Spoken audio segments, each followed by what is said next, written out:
اللهم صل على محمد وعلى آل محمد كما صليت على إبراهيم وعلى آل إبراهيم إنك حميد مجيد. اللهم بارك على محمد وعلى آل محمد كما باركت على إبراهيم وعلى آل إبراهيم إنك حميد مجيد. آج سیرت النبی صلی اللہ علیہ وسلم پر ہمارا یہ 20واں جمعہ ہے. 20 جمعوں سے ہم اللہ کے رسول صلی اللہ علیہ وسلم کی سیرت پر، آپ کی زندگی پر بول رہے ہیں، اور یہ انشاءاللہ آج ہم اللہ کے رسول کی سیرت کو مکمل کریں گے. یہ سیرت کے ٹاپک پر آخری جمعہ بھی ہوگا. تو 10 ہجری میں اللہ کے رسول نے حج کیا تھا، اور اسی حج میں آپ نے خطبہ حجۃ الوداع فرمایا تھا، اور ایک عظیم الشان اجتماع اس وقت کا 1,40,42,000 صحابہ کرام کے سامنے آپ نے ایک عظیم الشان خطبہ اور اسلام کا منشور بیان کیا تھا. آپ اس خطبے سے فارغ ہو کر، حج سے فارغ ہو کر واپس مدینے کی طرف چلے ہیں. تو مدینہ آپ جو ہے اسی 10 ذی الحجہ کے اسلامی مہینے کے 10 ہجری کے آخری مہینے میں 25 ذی الحجہ کو آپ مدینہ پہنچے ہیں. آپ مدینہ پہنچے، اس کے بعد آپ نے احد شریف گئے. احد جہاں غزوہ احد لڑا گیا تھا، احد پہاڑی پر پہنچے. وہاں جو صحابہ کرام اور شہدائے احد مدفون ہیں، وہاں پر اللہ کے رسول نے ان کے لیے دعائیں کیں اور نماز جنازہ پڑھی. جب احد والے شہید ہوئے تھے تو اس وقت ان کی نماز جنازہ شہید کی نماز جنازہ نہیں ہے. نماز جنازہ تو اس آدمی کی ہے جس کو آدمی یہ سمجھتا ہو کہ اس کی دعا کی اور مغفرت کی ضرورت ہے، لیکن شہید کو تو نہ مغفرت کی دعا کی ضرورت ہے اور نہ نماز کی ضرورت ہے. تو اس لیے نماز شہید کے لیے نہیں پڑھی جاتی ہے، اس لیے کہ وہ شہید ہوا اللہ کے راستے میں، وہ فوراً جنت میں جائے گا اور بخشایا ہے، کوئی گناہ اس کے اوپر نہیں. اس لیے شہید کی نماز جنازہ نہیں پڑھی جاتی. تو غزوہ احد کے اندر جو صحابہ کرام شہید ہوئے تھے ان کی بھی نماز جنازہ نہیں پڑھی تھی اللہ کے رسول نے. لیکن آپ کو غم اتنا تھا اور اللہ کے رسول کو تعلق ان صحابہ سے اتنا تھا کہ اب آپ ان کی نماز جنازہ بھی پڑھ رہے ہیں، ان کے لیے دعائیں بھی کر رہے ہیں. آپ احد سے واپس آئے. اب محرم آپ نے گزارا ہے، اور محرم کے بعد سفر آپ نے گزارا ہے. تو سفر کی 29 تاریخ ہے، یعنی کہ ربیع الاول کی 12 تاریخ کو آپ کا انتقال ہوگا، اور سفر کی 29 تاریخ ہے. تو اللہ کے رسول کے اس دنیا سے تشریف لے جانے میں ابھی 13 دن باقی ہیں. اللہ کے رسول کے دنیا سے تشریف لے جانے میں 13 دن باقی ہیں. تو 13 دن پہلے ایک صحابی کا انتقال ہوتا ہے اور آپ جنت البقیع جاتے ہیں. جنت البقیع آپ اس سے پہلے بھی گئے ہیں. تو اللہ کے رسول نے ایک رات اپنے غلام محیبہ کو جگایا اور کہا کہ مجھے بقیع جانے کا حکم ہوا ہے، تم میرے ساتھ جنت البقیع چلو. اللہ کے رسول بقیع تشریف لے گئے. وہاں پر آپ نے ان کے لیے دعائیں کی جو جنت البقیع میں اس وقت میں لوگ دفن تھے. اور پھر اپنے غلام محیبہ سے کہا، اے محیبہ، اللہ تبارک تعالیٰ نے مجھے یہ اختیار دیا ہے کہ تم راحت والی، سکون والی، عیش و عشرت والی اور روپیے پیسے والی جتنی لمبی زندگی دنیا کی چاہو، ہم تمہیں دنیا کی لمبی زندگی عطا کرنے کے لیے تیار ہیں، اور اگر تم یہ چاہو کہ ابھی میرے پاس آ جاؤ تو اس کے لیے بھی ہم تیار ہیں. تو اے محیبہ، میں نے دنیا کو نہیں بلکہ ابھی اللہ کے پاس جانا اختیار کر لیا ہے. حضرت محیبہ بولے، اے اللہ کے رسول، آپ کچھ دن اور ہمارے پاس رہنا ابھی پسند فرما لیتے، آپ دنیا میں رہنے کی زندگی پسند فرما لیتے. اللہ کے رسول کے غلام تھے، اللہ کے رسول کے قربان ہونے والے ہر ایک صحابی تھے. کون یہ پسند کر سکتا تھا کہ اللہ کے رسول دنیا سے تشریف لے جائیں؟ تو اللہ کے رسول، اب یہ 13 سفر المظفر ہے. 1-2 حدیث میں بتا دیتا ہوں کہ اللہ کے رسول نے اپنے دنیا سے جانے کا اشارہ دے دیا تھا کہ میں اب دنیا سے تشریف لے جانے والا ہوں. مرض الوفات میں جب اللہ کے رسول صلی اللہ علیہ وسلم چل رہے تھے تو آپ نے حضرت فاطمہ کو بلوایا اور کان میں کوئی بات کہی. حضرت فاطمہ رونے لگی. پھر آپ نے کچھ دیر کے بعد ایک اور بار آپ کے کان کو قریب کیا اور پھر ایک کان میں بات کی تو حضرت فاطمہ ہنسنے لگی. جب حضرت فاطمہ اللہ کے رسول کے پاس سے رخصت ہوئی تو امی عائشہ نے کہا، ہے فاطمہ کیا کہا اللہ کے رسول نے؟ حضرت فاطمہ نے کہا، اے عائشہ، اللہ کے رسول نے میرے کان میں بات کہی ہے، اس کا مطلب سرگوشی کی ہے اور آرام سے اور چھپ کر بات کی ہے، راز رکھا ہے، یہ راز ہی رہے گا، میں نہیں بتانے والی آپ کو۔ جب اللہ کے رسول کا انتقال ہو گیا 6 مہینے کے بعد ہی حضرت فاطمہ کا انتقال ہو جاتا ہے، اور سیرت نگار کہتے ہیں کہ اللہ کے رسول کی جدائی میں، اپنے باپ کی، اپنے والد کے غم ہی میں حضرت فاطمہ اس دنیا سے گئی ہیں۔ آپ کے انتقال کے بعد حضرت فاطمہ کو کسی نے مسکراتے ہوئے اور ہنستے ہوئے نہیں دیکھا، 6 مہینے تک اتنا غم تھا، اور 6 مہینے میں اس دنیا سے پردہ فرما گئی۔ تو موت جب اللہ کے رسول کا انتقال ہو گیا، پھر پوچھا امی عائشہ نے، اے فاطمہ، میرے جتنے تیرے اوپر احسانات ہیں اور میرے جتنے حق ہے تیرے اوپر، میں ان سب کو معاف کرتی ہوں، اور تجھے واسطہ دیتی ہوں ان تمام حقوں کا، کہ تو مجھے وہ بات بتا جو اللہ کے رسول نے تیرے کان میں کہی تھی، کہ اب اللہ کے رسول دنیا میں نہیں رہے تو اب سرگوشی اور راز کی بات نہیں رہی۔ اب میں بتاتی ہوں کہ جب مجھے پہلے اللہ کے رسول نے کہا کہ میں رونے لگی تھی، تو اللہ کے رسول نے میرے کان میں یہ کہا، اے فاطمہ، میں دنیا سے جانے والا ہوں۔ کہ ہر سال جبریل میرے ساتھ رمضان میں قرآن کریم کا دور کرتے ہیں، اس مرتبہ انہوں نے مجھ سے 2 مرتبہ دور کیا ہے، تو میں اس سال دنیا سے جانے والا ہوں۔ تو میں رونے لگی۔ پھر تم کیوں ہنسی تھی؟ پھر کہا، اے فاطمہ، میرے خاندان میں سب سے پہلے تم مجھ سے ملو گی، تو مجھے اس بات کی خوشی ہوئی، اسی بچے کی سنو، مجھے اس بات کی خوشی ہوئی کہ سب سے پہلے میں اللہ کے رسول سے آ کر ملوں گی، تو اس بات پر میں ہنسی۔ دوسری روایت ہے، آخری حج جب آپ 10 ہجری میں بھی کر رہے تھے، تو اللہ کے رسول شیطان کو کنکری مار رہے تھے اور لوگوں سے کہہ رہے تھے، اے لوگوں، میرے یہ حج کرنے کا طریقہ، یہ مناسک حج اور حج کے ارکان مجھ سے سیکھ لو، شاید کہ میں اگلے سال تمہیں نہ مل سکوں اور اس کے بعد تمہاری مجھ سے ملاقات نہ ہو سکے گی۔ تو اس میں بھی اشارہ تھا کہ اللہ کے رسول اس دنیا سے تشریف لے جانے والے ہیں۔ ایک خواب حضرت عباس نے دیکھا۔ حضرت عباس اللہ کے رسول کے چچا ہیں۔ آپ نے اللہ کے رسول کو آ کر خواب بتایا، اللہ کے رسول، میں نے یہ خواب دیکھا ہے۔ خواب کیا تھا؟ اللہ کے رسول نے، حضرت عباس کہتے ہیں، اللہ کے رسول، میں نے خواب دیکھا اس ساری زمین کو رسیوں سے باندھ کر آسمان کی طرف کھینچا جا رہا ہے، کہ اس زمین کو آسمان کی طرف کھینچا جا رہا ہے۔ اللہ کے رسول نے کہا، اے چچا، یہ تو آپ کے بھتیجے کی موت کی خبر ہے، اس زمین کو سمیٹا جا رہا ہے، اس کا مطلب کہ آپ کے بھتیجے کی موت کا وقت قریب آ گیا ہے۔ ایک حدیث وہ میں نے پچھلے جمعے شروع میں بیان کی تھی کہ حضرت معاذ کو جب اللہ کے رسول یمن بھیج رہے تھے، تو حضرت معاذ سے کہا تھا، اے معاذ، جب تم میری اس مسجد کے پاس سے گزرو گے تو تم یہاں میری مسجد کو دیکھو گے، میری قبر کو دیکھو گے، شاید اب تمہاری اور میری ملاقات نہ ہو سکے گی۔ تو یہ اشارے اللہ کے رسول نے پہلے ہی اس دنیا سے تشریف لے جانے سے دے دیے تھے کہ میں اب اس دنیا سے جانے والا ہوں۔ اللہ کے رسول صلی اللہ علیہ وسلم احد جب گئے ہیں تو احد سے واپس مسجد نبوی تشریف لائے، اور مسجد نبوی میں آپ نے آ کر خطبہ ارشاد فرمایا، آپ نے تقریر کی، آپ نے کہا، میں تم سے پہلے جانے والا ہوں، تم میرے بعد آنے والے ہو، اور تمہاری اور میری ملاقات حوض کوثر پر ہوگی، اور میں یہاں اسی جگہ پر بیٹھا ہوا ممبر پر اپنی حوض کوثر کو دیکھ رہا ہوں۔ میں تمہارے معاملے میں، تمہارے سلسلے سے میں دنیا سے ڈرتا ہوں کہ تمہیں آخر میں آ کر دنیا تمہارے اوپر غالب آ جائے گی اور پہلوں کی طرح تم ہلاک ہو جاؤ گے۔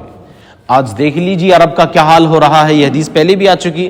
اللہ کے رسول نے کہا کہ تمہارے اوپر دنیا غالب آ جائے گی، عرب کے لوگوں سے، مسلمانوں سے کہہ رہے ہیں کہ تمہارے اوپر دنیا غالب آ جائے گی، اور جب دنیا تمہارے اوپر غالب آ جائے گی پھر تم پہلوں کی طرح ہلاک ہو جاؤ گے۔ آج مسلمان جو ذلیل و خوار ہو رہا ہے اور عرب کے اندر ہوڑ لگی ہوئی ہے، ایک بلڈنگ، ایک ملک بنا رہا ہے تو دوسرا اس سے اونچی بنانے کی کوشش کر رہا ہے، یہ وہی حدیث ہے، یہ وہی خدشہ ہے، یہ وہی ہے زمانہ جس کے بارے میں اللہ کے رسول اس زمانے میں دیکھ رہے تھے کہ میرے لوگوں کے اوپر یہ حال ہوگا۔ تو حضرت محیبہ کے ساتھ آپ جنت البقیع تشریف لے گئے ہیں، جنت البقیع سے آپ واپس آئے ہیں، اور آخری سفر المظفر کی 29 تاریخ جو میں ذکر کر رہا تھا، جو ایک صحابی کے جنازے میں اللہ کے رسول تشریف لے گئے، اور اللہ کے رسول جب اس جنازے سے واپس آ رہے تھے تو آپ کے سر میں درد ہو گیا۔ اب دیکھیے، موت سے پہلے آپ کے اوپر جو مرض الموت ہے یہ آپ کے اوپر آ رہا ہے۔ موت کی جو بیماری ہے یہ 19 سفر المظفر یعنی کہ 13 یا 14 دن پہلے موت سے اللہ کے رسول کو بیماری ہو رہی ہے۔ آپ کے سر میں درد ہوا، اور سر میں درد اتنا شدید ہوا، اتنا شدید کہ اس درد سے اللہ کے رسول کو بخار ہو گیا۔ آپ گھر آئے, امی عائشہ کے پاس پہنچے اور حضرت عائشہ کے بھی سر میں درد تھا. وارأسہ, اللہ کے رسول جب گھر پہنچے تو امی عائشہ کہہ رہی تھی ہائے میرا سر. اللہ کے رسول نے کہا اے عائشہ تم کیا کہتی ہو, بلکہ مجھے کہنا چاہیے کہ ہائے میرا سر, میرے بھی سر میں بہت شدید درد ہے. تو اللہ کے رسول اس رات جو باری تھی حضرت میمونہ رضی اللہ تعالی عنہ ہماری ماؤں میں سب سے آخر میں اللہ کے رسول کی نکاح میں آئی ہیں, ازواج مطہرات ہیں. تو ان کے پاس اللہ کے رسول رات میں تشریف لے گئے اور ساری رات آپ بخار میں بے چینی میں رہے. اگلا دن نکلا تو پھر ایک کے بعد آپ اسی طرح اسی بیماری میں, اس بخار اور سر درد میں آپ کے 8 دن گزر گئے, اور آپ جس ازواج مطہرات کا وقت ہوتا آپ انہی کے پاس پہنچتے. اگلا دن کسی اور کا ہے, ہر دن اللہ کے رسول باری باری ازواج مطہرات کے پاس جاتے تھے رات کے وقت میں. تو آج جس کی باری ہے, کل جس کی باری ہے اس کے پاس, پھر اگلے دن جس کی باری ہے اس کے پاس. لیکن یہ بیماری اسی طرح کی تھی کہ آپ کو حضرت علی اور حضرت فضل ابن عباس, حضرت عباس کے بیٹے, دونوں آپ کے چچا زاد بھائی. تو حضرت علی بھی چچا کے لڑکے ہیں اور حضرت فضل بھی حضرت عباس کے لڑکے ہیں. تو دونوں چچا زاد بھائی آپ کو کاندھے پر ایک ہاتھ رکھتے, آپ دوسرا ہاتھ دوسرے بھائی کے ہاتھ پر رکھتے, اور آپ زمین پر اپنے پیروں کو گھسیٹتے ہوئے اس طرح تشریف لایا کرتے تھے. تو وہ وفات سے 8 دن پہلے پیر کے دن باری تھی حضرت امی عائشہ صدیقہ رضی اللہ تعالی عنہ کی. یوں تو آپ جس بیوی کے پاس بھی جا رہے ہیں ہر ایک سے یہی پوچھ رہے ہیں کہ عائشہ کی باری کب ہے.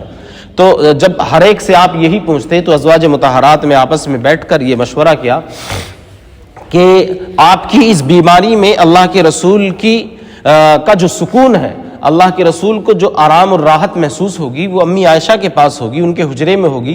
اس لیے اب ہم سب لوگ اپنی باری سے دستبردار ہو جاتے ہیں, اپنی باری کو, اپنے حق کو معاف کر دیتے ہیں اور اللہ کے رسول کو اجازت دے دیتے ہیں کہ ہم اپنی باری سے باز آتے ہیں, آپ امی عائشہ کے پاس آرام کرو.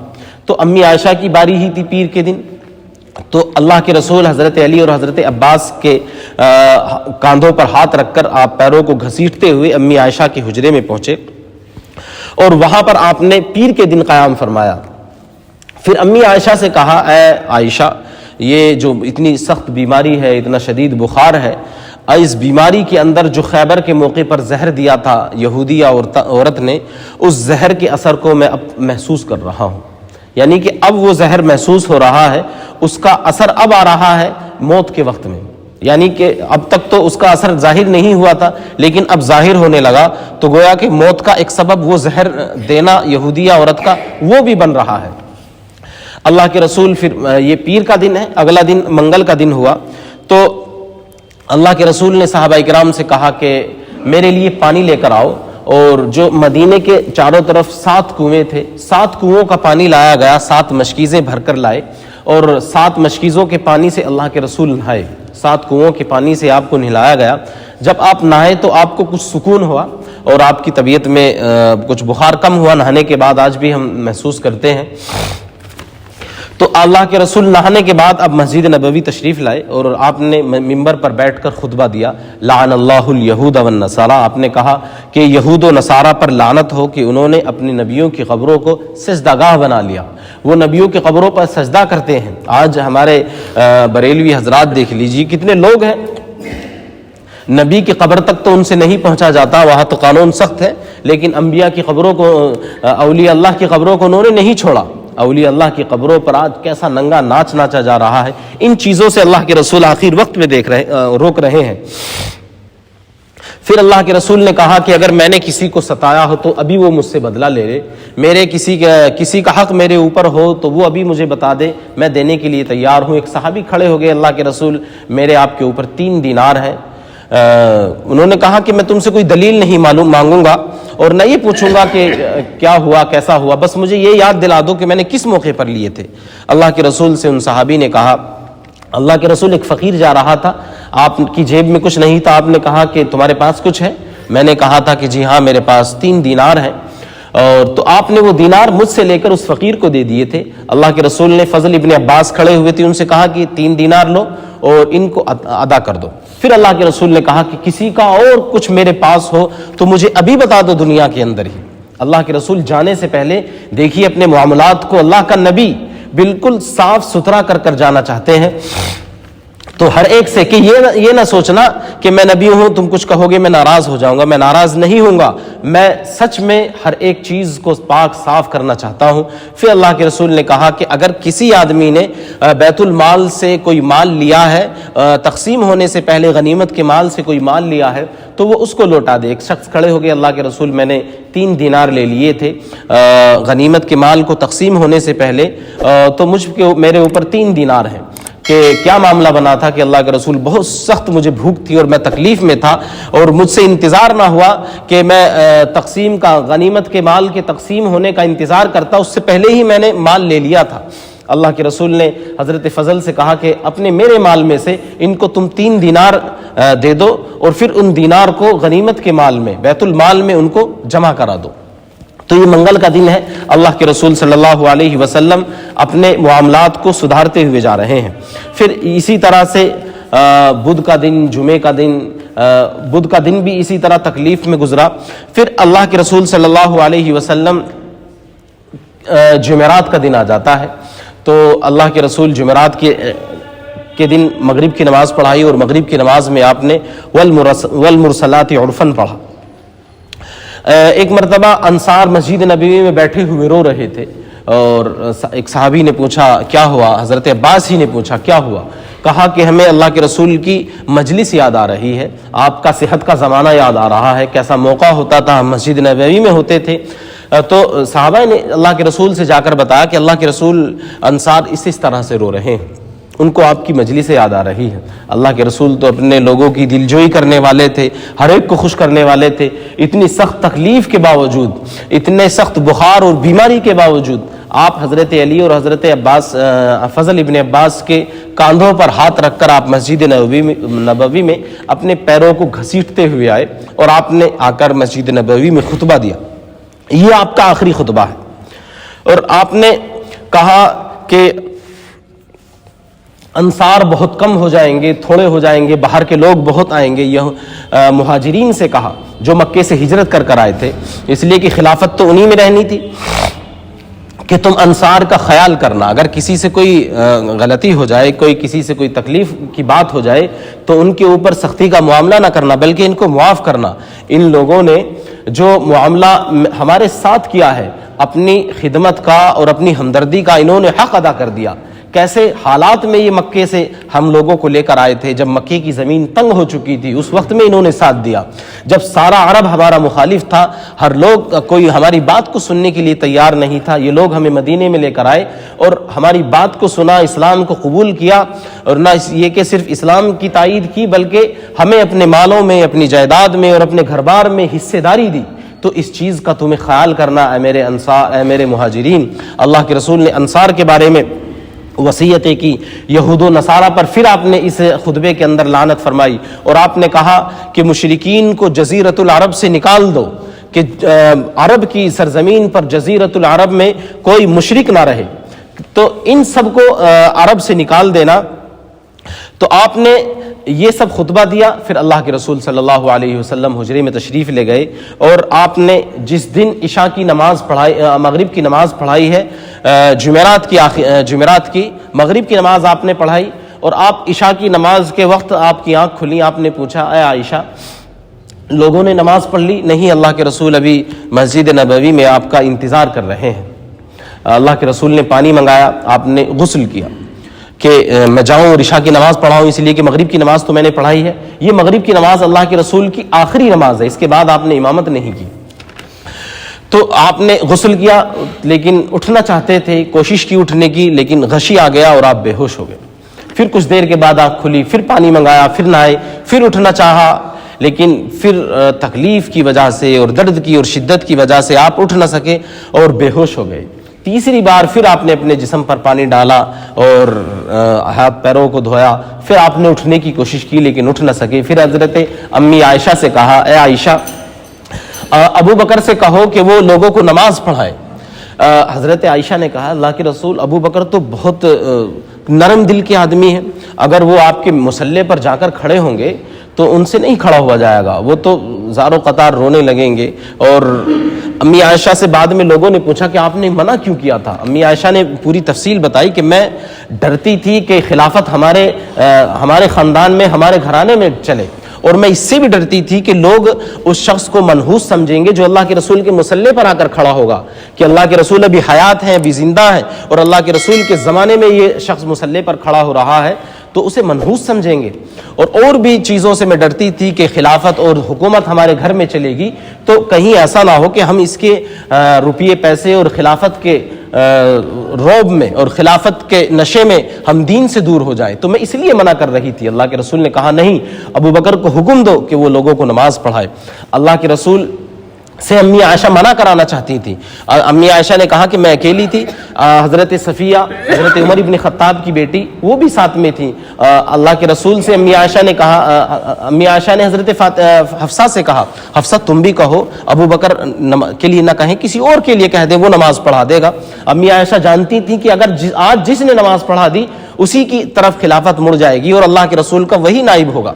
حضرت بلال، جب اللہ کے رسول نے بات نہیں سنی تو حضرت بلال کو بلوایا، امی عائشہ نے کسی کے ذریعے سے حضرت بلال آئے۔ حضرت بلال نے جب اللہ کے رسول کو اس حال میں دیکھا کہ اس طرح بیمار پڑے ہوئے ہیں اور اٹھ نہیں سکتے، حضرت بلال کی چیخ نکل گئی اور کہا کہ کاش میری ماں نے مجھے جنا نہ ہوتا، میں اپنے آقا کو اس حال میں نہ دیکھتا کہ جس حال میں دیکھ رہا ہوں، اٹھ نہیں پا رہے ہیں اور نماز کے لیے نہیں آ پا رہے ہیں، میری ماں نے مجھے جنا نہ ہوتا۔ آج کے اوپر میری زندگی میں اپنے اوپر جتنی آج لعنت کر سکتا ہوں اتنی لعنت ہے، میں آقا کو کس حال میں اپنے دیکھ رہا ہوں۔ چیخ نکل گئی حضرت بلال رضی اللہ تعالیٰ عنہ کی اللہ کے رسول صلی اللہ علیہ وسلم کو اس حال میں دیکھ کر۔ اللہ کے رسول نے جب بہت شدت کی کہنے کے اندر بڑا اصرار کیا تو حضرت ابو بکر صدیق رضی اللہ تعالیٰ عنہ کو حکم دیا کہ بلال جاؤ حضرت ابو بکر سے کہہ دو کہ وہ نماز پڑھائے۔ حضرت ابو بکر مصلی پر آئے اور کھڑے ہوتے ہی بے ہوش ہو کر گر گئے۔ امی عائشہ کو اسی چیز کا خطرہ تھا کہ وہ بے ہوش ہو جائیں گے اور بول نہ سکیں گے۔ کافی دیر تک بے ہوش رہے، پھر ہوش آیا اور کھڑے ہوئے اور عشاء کی نماز پڑھائی۔ اسی طرح سے صحابہ کرام نے جب دیکھا کہ ابو بکر مصلی پر جا رہے ہیں اور بے ہوش ہو کر گرے تو مسجد نبوی میں چیخ و پکار کا ایک ماحول بن گیا۔ صحابہ کرام کی چیخیں نکل گئیں کہ یہ کیا ہو رہا ہے، نبی کی موجودگی میں ہم اس حال میں آ گئے ہیں کہ ہم نبی کے پیچھے نماز نہیں پڑھ رہے، ہمیں ایک کوئی اور ہمارے ہی میں کا ایک نماز پڑھانے کے لیے کھڑا ہو رہا ہے، یعنی کہ اللہ کے رسول بہت شدید بیمار ہیں۔ اب عشاء کی نماز ہو گئی، اگلے دن جمعے کا دن بھی گزرا اور اللہ کے رسول صلی اللہ علیہ وسلم اسی بیماری کے اندر ہیں۔ ہفتے کا دن آتا ہے، اللہ کے رسول صلی اللہ علیہ وسلم ہفتے کے دن آپ ظہر کی نماز حضرت ابو بکر صدیق پڑھا رہے تھے اور آپ حضرت علی اور حضرت فضل ابن عباس رضی اللہ تعالیٰ عنہ کے کاندھوں پر ہاتھ رکھ کر آپ مسجد میں آئے۔ صحابہ کرام نے دیکھا کہ اللہ کے رسول آ رہے ہیں، حضرت ابو بکر نماز پڑھا رہے تھے، حضرت ابو بکر پیچھے جانا چاہتے تھے، اللہ کے رسول نے کہا اشارے سے کہ رک جاؤ اور نماز پڑھاؤ۔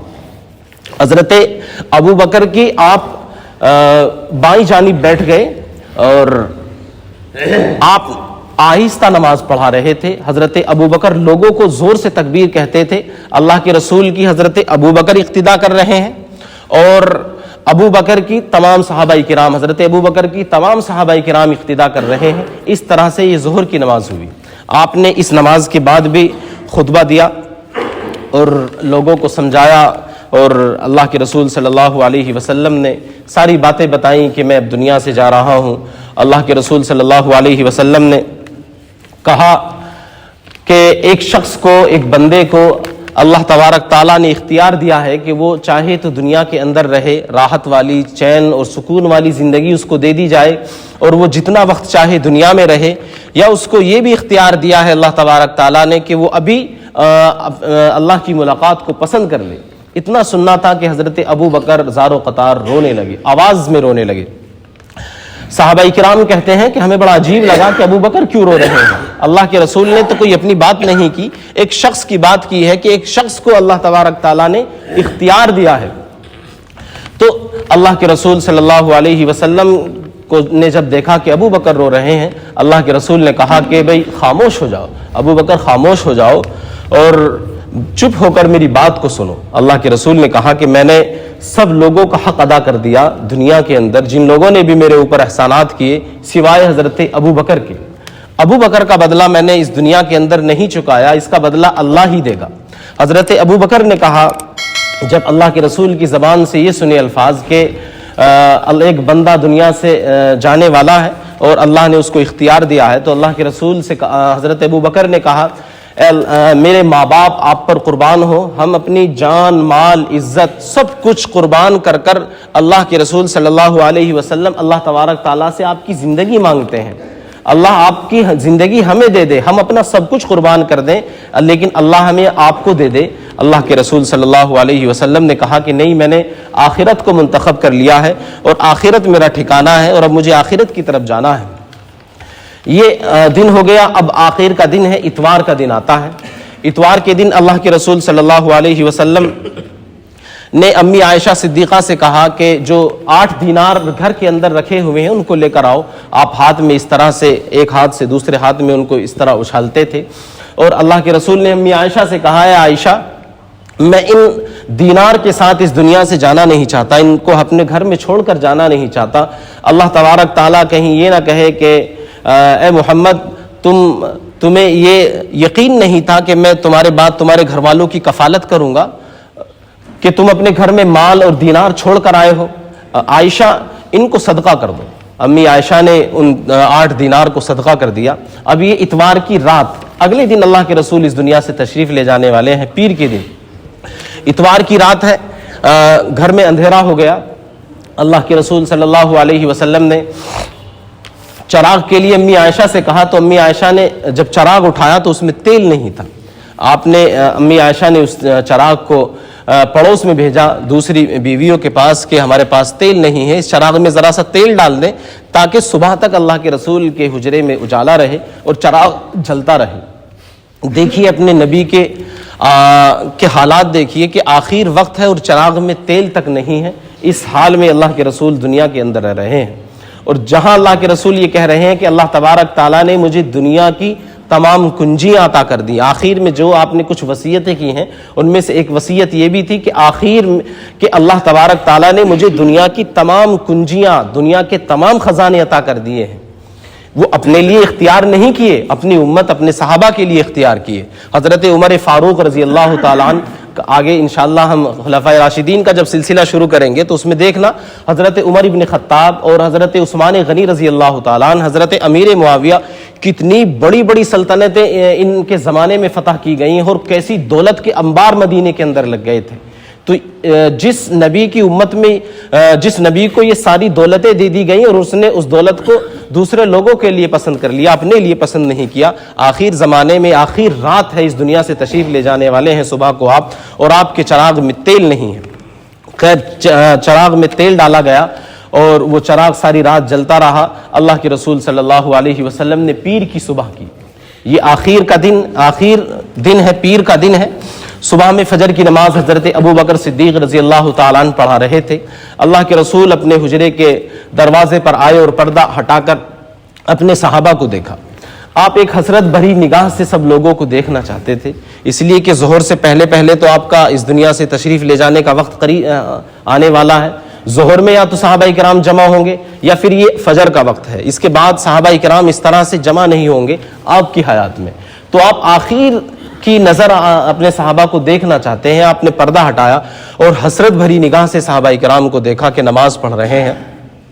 آپ کی ایک صحابی پر نظر تھی کہ یہ وہ لوگ ہیں جن کے پاس میں ایک کے پاس چل کر گیا ہوں اور ایک کو میں نے تراشا ہے، ایک کے لیے میں نے اتنی محنت کی ہے۔ 23 سال میرے جو پوری زندگی کا خلاصہ ہے اور 23 سال کی جو محنت ہے یہ مسجد نبوی میں آج کھڑی ہوئی ہے اور یہ فجر کی نماز وہ صحابہ پڑھ رہے ہیں۔ آپ یہ بھی دیکھ رہے ہوں گے کہ کوئی ملک شام فتح کرے گا، کوئی مصر فتح کرے گا، کوئی ایران کو فتح کرے گا، کوئی بیت المقدس کو جا کر فتح کرے گا، وہ سارے منظر آپ کی آنکھوں کے سامنے تھے۔ صحابہ کہتے ہیں کہ ہم نماز پڑھ رہے تھے اور ہم نے دیکھا کہ اللہ کے رسول حجرے کی کھڑکی پر تشریف لائے ہیں اور آپ کا چہرہ انور چمک رہا تھا، اور ہم قریب تھے کہ نماز کو توڑ دیتے اللہ کے رسول کی طرف کنکھنیوں سے دیکھتے دیکھتے، اور حضرت ابو بکر بھی پیچھے آنے کے لیے تیار تھے کہ شاید اللہ کے رسول کو شفا ہے اور آپ آ کر آج فجر کی نماز ادا کریں گے۔ جب اللہ کے رسول کو محسوس ہوا کہ صحابہ نماز توڑنے والے ہیں تو آپ نے پردہ گرا دیا اور آپ اپنے حجرے میں چلے گئے۔ جلدی سے سلام پھیرا گیا اور ایک دم دوڑ کر حضرت ابو بکر صدیق رضی اللہ تعالیٰ عنہ حجرے میں تشریف لائے کہ آج تو ماشاءاللہ بشاشت ہے اور طبیعت بہت اچھی ہے۔ پوچھا کہ اللہ کے رسول کی کیسی طبیعت ہے؟ کہ بہت اچھی ہے ماشاءاللہ، ٹھیک ہے۔ اللہ کے رسول سے حضرت ابو بکر نے بات بھی کی اور کہا اللہ کے رسول کئی دن سے اس تکلیف میں ہم لوگ یہیں جمع ہیں اور باہر جانا نہیں ہوا، میری بیوی دوسری بیوی مدینے سے باہر رہتی ہے، میں ان کے پاس جانا چاہتا ہوں، اگر آپ اجازت دیں۔ اللہ کے رسول نے اجازت دے دی۔ اہل بیت جو اور دوسرے صحابہ تھے وہ سب آئے، حضرت علی اندر آئے، حضرت علی نے اللہ کے رسول سے بات کی اور بات کرنے کے بعد ملاقات ہوئی اور بات چیت صحت کے بارے میں ہی معلوم کیا۔ آپ باہر جیسے ہی نکلے اپنے حجرے کے، اللہ کے رسول کے حجرے کے باہر، تو صحابہ اکرام کا مجمع حجرے کے دروازے پر کھڑا ہوا تھا کہ کیسے اللہ کے رسول نے کیسے صبح کی، کیسی طبیعت ہے، ہر ایک کی زبان پر یہی تھا، کیسی طبیعت ہے اللہ کے رسول کی، کیسی طبیعت ہے، کیسی صبح کی اللہ کے رسول نے۔ حضرت علی نے کہا کہ اللہ کے رسول کی طبیعت بہت اچھی ہے اور ماشاءاللہ اب بات شفا کی طرف جا رہی ہے، جو پچھلے دنوں میں بے چینی اور تکلیف تھی اب وہ ختم ہو رہی ہے اور بات شفا کی طرف جا رہی ہے، انشاءاللہ اب شفا ہو جائے گی۔ کچھ ہی دیر کے بعد صحابہ کرام کو جب لگا کہ اب شفا ہو رہی ہے اور اللہ کے رسول کی طبیعت اچھائی کی طرف اور صحت کی طرف بڑھ رہی ہے، تو سب لوگ اپنے کاموں پر نکل گئے۔ کئی دن سے سب لوگ مسجد نبوی میں ہی لگے ہوئے تھے کہ اب شفا ہو رہی ہے، تکلیف کی اور پریشانی کی کوئی بات نہیں، سارے لوگ اپنے کاموں پر چلے گئے۔ حضرت عباس نے حضرت علی سے کہا، اے علی، میں نے بنی عبد المطلب کے چہروں کو موت سے پہلے دیکھا ہے، اللہ کے رسول کے چہرے کو بھی میں نے آج دیکھا، اللہ کے رسول کا چہرہ شفایاب ہونے والا نہیں ہے، خدا کی قسم اللہ کے رسول کا چہرہ شفایاب ہونے والا نہیں ہے۔ بنی عبد المطلب کے خاندان کے لوگوں کے چہرے آخر وقت میں اس طرح کی کوئی علامت رہی ہوگی، عرب کے لوگ تو شکلوں سے ان کے پاس ایک علم ہوا کرتا تھا، دیکھتے ہی پہچان لیا کرتے تھے، ایسی ذہانت اللہ نے دی تھی۔ حضرت عباس حضرت علی سے کہہ رہے ہیں، اے علی، اللہ کے رسول کا چہرہ شفایاب ہونے والا نہیں ہے۔ اللہ کے رسول صلی اللہ علیہ وسلم نے اب صحت بالکل ٹھیک ہے، کافی بشاشت ہے، آپ ازواج مطہرات کو سبھی کو بلوایا، ان کو آپ نے 10 دعائیں دیں، 10 دعا دینے کے بعد آپ نے ان کو تقوی کی نصیحت کی۔ وقت ہو رہا ہے، میں بات کو مختصر کر رہا ہوں، 5-10 منٹ اوپر ہو سکتے ہیں، آج عنوان کو مکمل کر لیتے ہیں۔ تو اللہ کے رسول نے ازواج مطہرات کو وصیت کی، 10 نصیحتیں کرنے کے بعد آپ نے انہیں تقوی کی وصیت کی کہ تقوی کو اختیار کرنا، اللہ تمہیں اچھی زندگی دے، تمہیں چین دے، سکون دے، تمہاری حفاظت فرمائے، اس طرح کی 10 دعائیں کر کر، اور اللہ کے رسول نے ان سب سے بات کی۔ ان کے بعد حضرت فاطمہ سے کہا حسن حسین کو بلاؤ۔ حضرت حسن حسین ذرا سے چھوٹے چھوٹے سے معصوم بچے اللہ کے رسول کے پاس آئے۔ اللہ کے رسول کی طبیعت کو دیکھ کر، آپ کو دیکھ کر حسن حسین رونے لگے، اللہ کے رسول کی آنکھوں میں بھی آنسو آ گئے۔ اللہ کے رسول سے ازواج مطہرات اور جو اہل بیت، حضرت علی، حضرت فضیل، جو آپ کے خاندان کے، آپ کے گھرانے کے لوگ تھے، وہ لوگ تو سب وہیں رہتے تھے، تو انہوں نے کہا کہ اللہ کے رسول شاید بیماری کی وجہ سے اور حضرت حسن کی وجہ سے آخر میں دیکھ کر ان کو رو رہے ہیں، اللہ کے رسول آپ کی آنکھوں میں آنسو کس لیے؟ اللہ کے رسول نے کہا کہ میں اپنی امت کے اوپر رو رہا ہوں، اپنی امت کے حالات کے اوپر رو رہا ہوں، حضرت حسن کی وجہ سے، حسین کی وجہ سے نہیں رو رہا، بلکہ میں اپنی امت کے اوپر رو رہا ہوں۔ اب یہ وقت اشراق کا ہو گیا، اشراق کے بعد چاشت کا وقت ہوا اور قریب 11:30 اور 12 کے قریب کا وقت ہوتا ہے، یعنی کہ 11:45 اور 12 کے قریب کا وقت ہوتا ہے۔ 11:50-55 کا وقت ہو رہا تھا۔ صحابہ کرام سب لوگ اپنے کاموں میں ادھر ادھر مصروف تھے۔ اللہ کے رسول صلی اللہ علیہ وسلم کی اس سے کچھ دیر پہلے طبیعت بہت زیادہ خراب ہوتی ہے، بگڑتی ہے، اور جو اہل بیت تھے سب بے چین اور پریشانی کے عالم میں. امی عائشہ کہتی ہیں کہ میں اللہ کے رسول کچھ نہ کچھ آخر میں پڑھتے رہتے تھے. ہمیں جو اللہ کے رسول نے آخر وقت میں جو دعائیں سکھائی تھی میں ان دعاؤں کو پڑھتی رہتی تھی, اور اللہ کے رسول صلی اللہ علیہ وسلم بھی کچھ نہ کچھ پڑھتے رہتے تھے. آپ کے برابر میں ایک پیالہ ہوتا تھا پانی کا, آپ پانی کے پیالے میں اپنے ہاتھ کو ڈالتے اور اپنے چہرے پر اور اپنے جسم پر پھیرتے رہتے تھے. میں دعائیں پڑھتی رہتی اور اللہ کے رسول کا ہاتھ لے کر, اس لیے کہ زیادہ برکت ہوگی, اللہ کے رسول کا بابرکت ہاتھ ہے, اپنا ہاتھ تو نہیں پھیرتی تھی, اللہ کے رسول ہی کا ہاتھ پھیرتی تھی, دعائیں پڑھتی رہتی تھی اور اللہ کے رسول کے چہرے پر اور آپ کے جسم پر میں ہاتھ کو پھیرتی رہتی تھی. اللہ کے رسول موت سے کچھ دیر پہلے حضرت عبد الرحمن آئے, حضرت ابو بکر کے بیٹے, مسواک ہاتھ میں تھی. آپ نے مسواک کو غور سے دیکھا. اللہ کے رسول سے امی عائشہ نے کہا آپ مسواک کریں گے, مسواک کو پسند کریں گے؟ اللہ کے رسول نے اشارہ کیا. امی عائشہ نے اس مسواک کو چبا کر اللہ کے رسول کو دیا. امی عائشہ کہتی ہیں کہ آپ نے مسواک کو اس طرح کیا جیسے ایک صحیح سالم اور صحت مند آدمی کرتا ہے, اس طرح سے آپ نے مسواک کو فرمایا. امی عائشہ فخریہ بیان کرتی تھیں کہ اللہ کے رسول صلی اللہ علیہ وسلم کے دنیا سے تشریف لے جانے سے پہلے اللہ تبارک تعالیٰ نے میرے لعاب کو اللہ کے رسول کے لعاب سے ملا دیا تھا, اور میری گردن اور میرے سینے کے بیچ آپ کا سر رکھا ہوا تھا جب آپ نے وفات پائی, اور میرے حجرے میں پائی, اور میرے ہی باری کے دن اللہ کے رسول کی وفات ہوئی. تو فخریہ ان چیزوں کو بیان کیا کرتی تھی. اللہ کے رسول اب آخر وقت آ رہا ہے, 11:50 یا 55 کا وقت منٹ قریب تھا. اللہ کے رسول صلی اللہ علیہ وسلم کی تکلیف بڑھتی جا رہی ہے. آپ کے ہاتھ آسمان کی طرف اٹھے اور آپ کی زبان پر رب اغفر لی والحقنی بالرفیق الاعلی, اللہم فی الرفیق الاعلی, اللہم فی الرفیق الاعلی, اور آپ کے ہاتھ آسمان کی طرف اٹھے ہوئے تھے. آپ نے چھت کو بہت غور سے دیکھا. امی عائشہ کہتی ہیں کہ اللہ کے رسول نے ایک مرتبہ کہا تھا کہ کسی نبی کو اس وقت تک موت نہیں آتی جب تک اس کو اس کا آخری مقام, اس کا جنت کا ٹھکانہ نہ دکھا دیا جائے. تو آخر وقت میں اسی لیے آپ اپنی چھت کی طرف آپ کی آنکھیں اٹھی ہوئی تھیں, آپ گویا کہ اس مقام کو دیکھ رہے تھے. آپ کے ہاتھ آسمان کی طرف اٹھے ہوئے ہیں. اللہم فی الرفیق الاعلی, یہ آپ کی زبان پر ہے, اللہم فی الرفیق الاعلی. میں نے دیکھا کہ اللہ کے رسول نے, جو میں اللہ کے رسول کے جسم پر ہاتھ پھیر رہی تھی, اس ہاتھ کو آپ نے مجھ سے کھینچ لیا اور میرے ہاتھ کو جھٹک دیا, اور آسمان کی طرف آپ کے ہاتھ ہیں, اور آپ اللہم فی الرفیق الاعلی, اللہم فی الرفیق الاعلی یہ پڑھ رہے ہیں, اور آہستہ آہستہ ایک دم آپ کے ہاتھ جو ہے زمین پر کھسٹ گئے, آپ کے ہاتھ نیچے لڑک گئے, اور آپ اس دنیا سے فوت ہو گئے, آپ کی روح نکل گئی. گویا کہ ہمارے اوپر قیامت ٹوٹ پڑی اور چاروں طرف شور ہو گیا کہ اللہ کے رسول صلی اللہ علیہ وسلم اس دنیا سے تشریف لے جا چکے ہیں, آپ کا انتقال ہو گیا ہے. صحابہ کرام کو جب خبر لگی کہ اچانک ابھی تو صحت تھی اور اب آپ کا انتقال ہو گیا, آپ اس دنیا سے تشریف لے گئے, سب لوگ واپس آئے اور سب نے آ کر دیکھا. حضرت ابو بکر کا انتظار کیا گیا, باہر صحابہ کرام کا مجمع, اور باہر اتنے لوگ. حضرت عمر ابن خطاب تلوار لے کر کھڑے ہو گئے کہ کوئی یہ نہ کہے کہ اللہ کے رسول صلی اللہ علیہ وسلم اس دنیا سے تشریف لے گئے ہیں. حضرت ابو بکر آئے, ابو بکر نے آ کر اللہ کے رسول کے چہرے کو دیکھا, آپ کے پیشانی کو بوسہ دیا اور چادر کو اوپر سے برابر کر دیا, چادر کو ڈھک دیا اور باہر تشریف لائے. اور صحابہ کرام میں ایک زبردست تقریر کی.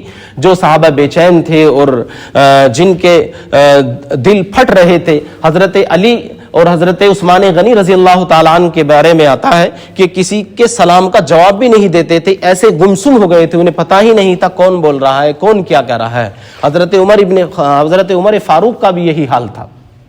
اللہ کے رسول پیر کے دن انتقال کیا ہے, اور پیر کا یہ دوپہر کا وقت ہے, اور شام تک اسی طرح کسی کشمکش میں گزر گیا. کوئی کہتا کہ آپ فوت ہو گئی, کوئی کہتا فوت نہیں ہوئے.